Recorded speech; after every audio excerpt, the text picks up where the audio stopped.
Kumusta mga brad? Noong nakaraang buwan nga lang po sinabi ko dito na ilalabas na sa Pilipinas ang Honda ADV 350 na matagal nga pong inaantay ng mga tao. Inaantay lang. At finally ito na nga siya.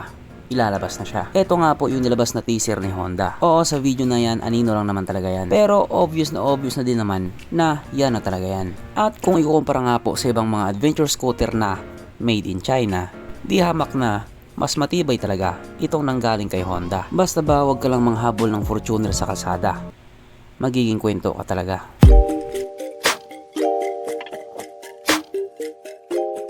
Pero syempre bago tayo magpatuloy, kung bago ka pa lamang napadpad dito sa aking walang kwentang channel, huwag ka na mag-subscribe.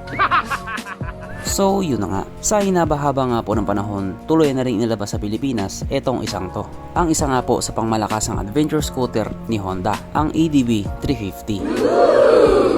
Noong nilabas nga po siya sa ibang bansa, ilang taon na rin ang nakalipas, marami nga po mga tao dito sa atin ang talagang na-excite, na in-expect nga po nila anumang buwan or anumang araw ilalabas na rin sa Pilipinas. Kaso lumipas nga po ang panahon, kahit anino ng ADV 350 hindi po nakita. Kaya yung mga taong nagantay, dismayado talaga. Yung perang pinaghirapan nilang ipunin, binili na lang ng gin. Pero ngayon nga po, finally, ilalabas na talaga siya. Katulad nga po doon sa iba pa nilang mga adventure scooter, napakagwapo din po nitong Honda ADV 350. Sa dinami-dami nga po na nagsisulputang mga adventure scooter na made in China, na mga high-tech na din talaga, hindi rin naman natin masasabing napag-iwanan na itong Honda ADV 350. Kasi pagdating nga po sa specs at mga features, talagang papalag siya.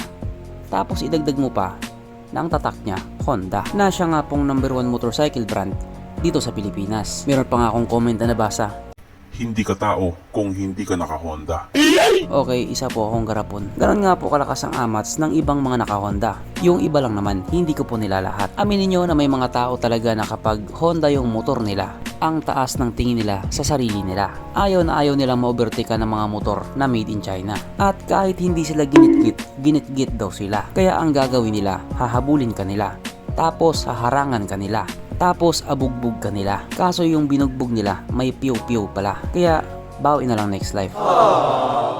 Dito nga po sa motor na ito, wala talagang question pagdating sa tibay. Wala din pong tanong pagdating sa performance. Ang magiging tanong na lang ng mga tao ngayon, magkano? Magkano ang magiging presyo? Abot kaya?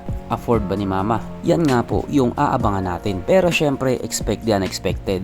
Honda yan, Brad. Alam naman natin na kapag Honda, medyo nakaka-high blood talaga yung presyo nila. Tapos idagdag mo pa yung mga kamuting ahente nila na ang kakapal ng kalyo sa muka. Baka pahirapan pang makakuha nito. Kasi kahit sabihin mo pang may pera ka pang cash, pero kung ayaw naman nilang ibigay ng cash kasi gusto nila hulugan, wala pa din.